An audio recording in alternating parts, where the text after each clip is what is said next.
Hello everyone. In this video, we are going to see Python programming basics. Some foundational information or basic information about Python programming. In Python, we have reserved keywords. For example, class, return, is, if, while, print, input, global, continue, type, float, int, str, etc. are reserved keywords in Python. If you declare any variable or constants, we should make sure we are not making use of these reserved keywords. Reserved keywords are already reserved by Python programming. So when we declare variables, we have to make sure we are not making use of these reserved keywords.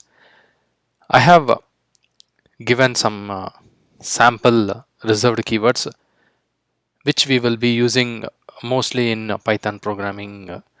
So make sure whenever you declare a variable, you are not using the reserved keywords. Next, we are going to talk about constants. Constants are fixed values. The values should never change or no one should alter it.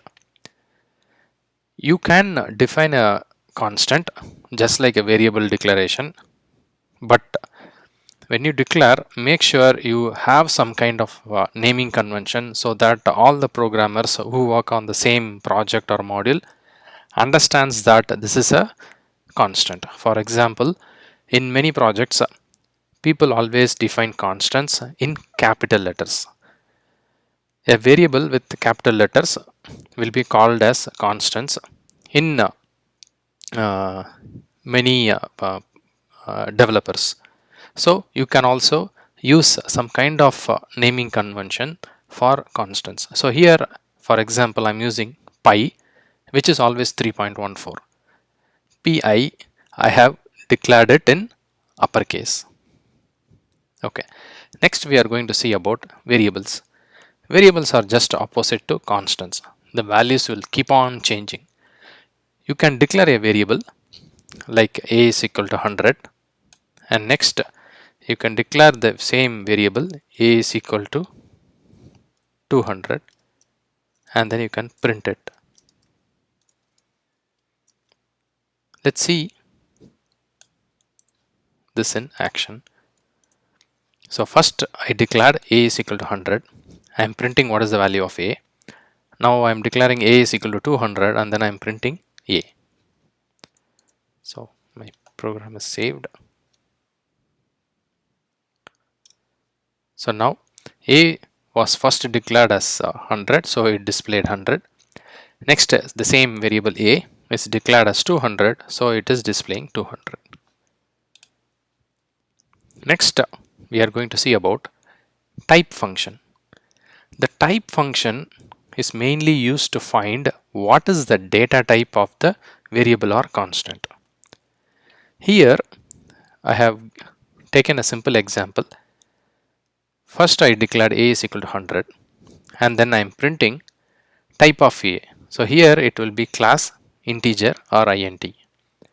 Next, I declared a variable called b, and then I have assigned value test. Here I am printing type of b, so the value which will be printing is a class str or string. Let's see this in action.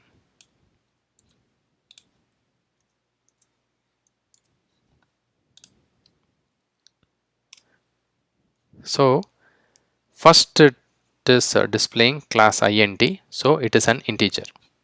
A is equal to 100, so type of a is integer. Next, I am declaring b is equal to test, and then I am printing type of b, so it is class str. So this is integer and this is string. Next, we are going to talk about input function. In a runtime, if you want to get input from the user, then we can make use of this input function. Let's take this simple example. I declared a variable called strname, and then I'm assigning it to input function return value. Please share your name. So it will display please share your name, and if the user enters any value, then it will be stored in str name. One important thing to note here is the input function always return a string class object. So we have to do the typecasting if you wanted to get integer or float or other data type, other data types other than string.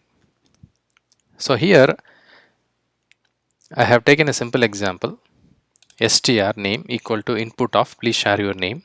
So it will display share your name, user will enter the value, and then I am printing welcome to Infallible Techie, comma the name plus triple exclamatory mark.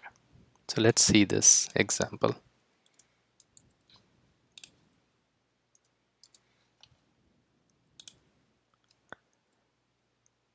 So it is asking please share your name. I'm giving it as a sample, welcome to Infallible Techie, comma sample. So the value whatever I entered is stored in this variable called str name, and then I am printing it. So this is the main usage of input. Next we are going to see comments statement.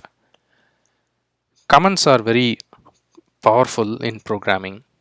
You can add comments so that it will help other developers when they look at the code, and also it also gives us the information why we declared this variable, why we wrote this particular piece of code, and it will give some clarity for us when we do some enhancements to the existing code for us and also to the other developers.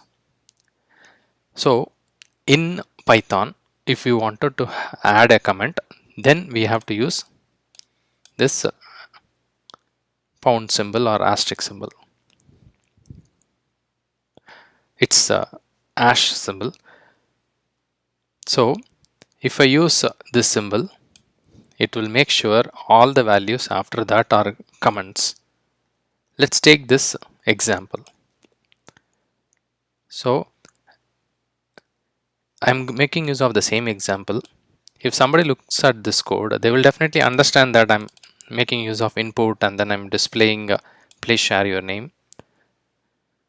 But I'm giving this comment so that it will give some idea when they read the commands first, and then if they go to the coding, it will be very easy for them, and then it will be a value added information to them. So here I'm using expecting name value from user. So as per this statement, I'm expecting name value from the user. Next, I have added one more comment, printing the name with welcome note. So this code is meant for printing the name with welcome note. So use this to add comments in your Python programming.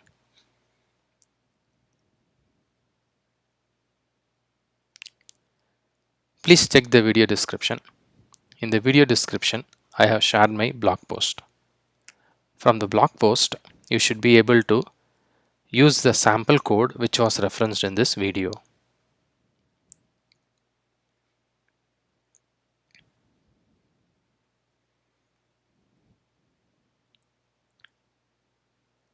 I hope it was helpful.